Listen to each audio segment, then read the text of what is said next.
So ఇందులో already expiry date మనం పెట్టినవన్నీ మార్చి 1st ఉన్నాయి. ఇప్పుడు ట్రిగ్గర్ అవ్వాలంటే 7 days ముందు ఉండాలి. ఇప్పుడు టైము 19, సో మనకి 26th లోపు వరకు పెట్టవచ్చు. అంటే నేను ఇప్పుడు 25th పెడతాను, 25th or 24th.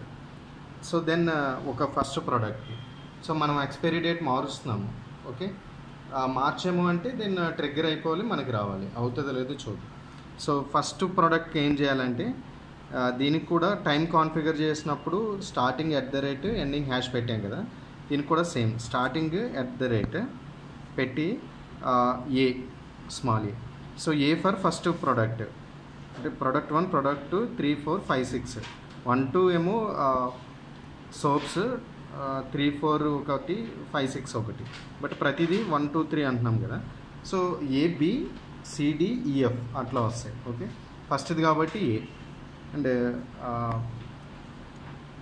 @ A and ఇక్కడ ఓన్లీ ఇయర్ 25. సో సేమ్ ఇయరే ఇవ్వండి, నెక్స్ట్ ఇయర్ అట్లా అంటే మనం ఎగ్జిక్యూట్ చేసుకోవడం కూడా అవ్వదు కదా. Next month same month 02 and time 24th అని ఇస్తున్నాను. అంటే ఇంకా టైం అక్కర్లేదు, ఓన్లీ డేటే ఇవ్వాలి. ఓకే, సో నెక్స్ట్ దానికి బిఎన్ మార్చుకోవాలి. ఓకే, ఇయర్ ఇది ఇక్కడ కూడా 2 digit ఫార్మేటే ఫాలో అవ్వాలి. ఇప్పుడు నేను ఫిబ్రవరి అంటే ఓన్లీ 2 అని ఇవ్వకూడదు, 02 అని ఇవ్వాలి. ఒకవేళ మీకు 11th month అయితే 11 ఇవ్వచ్చు. మీ సింగిల్ డిజిట్ అని డబుల్ డిజిట్ మెయింటైన్ చేయాలి. ఫస్ట్ది 0 పెట్టుకోవాలి. ఓకే, సో డేట్లో కూడా అంతే సేమ్ పెట్టాను, ఇచ్చాను, సెండ్ చేశాను. సో మీకు ఇక్కడ ఎల్సిడి మీద కూడా చూపించింది ఏమని, EXP1 కాన్ఫిగర్డ్ అంటే ఎక్స్పైరీ డేట్ 1 కాన్ఫిగర్డ్ అని. సో డిస్ప్లే స్మాల్ కాబట్టి ఇక్కడ చాలా వరకు షార్ట్ కట్స్లో వస్తాయి. అండ్ E1 అనేది ట్రిగ్గర్ అయింది. E1 అంటే ఎక్స్పైరీ 1 అంటే ప్రోడక్ట్ 1ది ఎక్స్పైరీ అయిపోతుంది అనమాట. సో అది చూపిస్తుంది మనకి ఇక్కడ దీని ఇండికేషన్. E2 అంటే నెక్స్ట్ది, E3, E4, E5, E6. G అంటే GSMకి సెండ్ చేసింది SMS.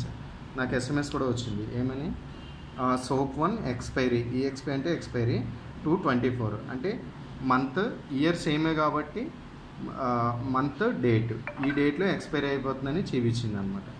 So same information server కూడా అప్డేట్ అవుతుంది. సో అక్కడ కూడా మనం చూసుకోవచ్చు. సో ఇన్ కేస్ దీన్ని నేను E1 అని పోవాలి అంటే దెన్ ఎక్స్పైరీ ఇంకా అయిపోయింది కాబట్టి ఇంకా అది అయిపోయినట్టే, డేట్ మార్చుకున్నా అవుతుంది. ఓకే, దెన్ ఇది అయిపోయింది ఎక్స్పైరీ అనేది. ఇప్పుడు ఏదైనా ప్రోడక్ట్ నేను రిమూవ్ చేయాలి అనుకుంటే, ఫర్ ఎగ్జాంపుల్ 3 అని ఉంది. 3 అంటే chocolates. Okay, chocolate 1 remove, chocolate are biscuit. So దీన్ని రిమూవ్ చేయాలంటే ఇవన్నీ యాడ్ చేస్తున్నాయి ఆల్రెడీ, నేను రిమూవ్ చేస్తాను. జస్ట్ మీరు ఇలా చూపించి first just scanner shopping mall ఎలా చేస్తారో సేమ్ అంతే. సో ఇది చేయాలి. ఇది చేసేటప్పుడు ఏంటంటే ఎల్సిడిలో వేరే ఆపరేషన్స్ ఏం జరగకూడదు. ఇక్కడ ఆల్రెడీ U అని సెండ్ అవుతుంది, UNG అని వచ్చినప్పుడు మాత్రం చేయొద్దు, రిమైనింగ్ టైంలో చేయొచ్చు. సౌండ్ వచ్చింది. సో ప్రోడక్ట్ 3 అని వచ్చింది. Okay, product 3 nothing but biscuit. ఈ టెక్స్ట్ మార్చొచ్చు, అది ప్రాబ్లం లేదు. ఇప్పుడు దీన్ని నేను యాడ్ చేయాలా రిమూవ్ చేయాలి, ఆల్రెడీ యాడ్ చేస్తుంది కాబట్టి రిమూవ్ చేయాలి. సో బటన్లో రిమూవ్ అని ప్రెస్ చేయాలి.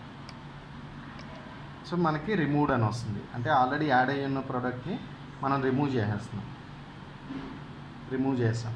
సో ఇది రిమూవ్ చేసామంటే మనకి సర్వర్లో కూడా ఇది రిమూవ్ అని చూపించాలి. ఓకే, సో ఎవ్రీ 1 minute ఒకసారి అప్లోడ్ అవుతుంది కాబట్టి ఆ టైంలో చూద్దాం రిమూవ్ అయ్యిందో లేదనేది. జస్ట్ మనం 1 minute వెయిట్ చేస్తే అది అక్కడ రిఫ్లెక్ట్ అవుతుంది.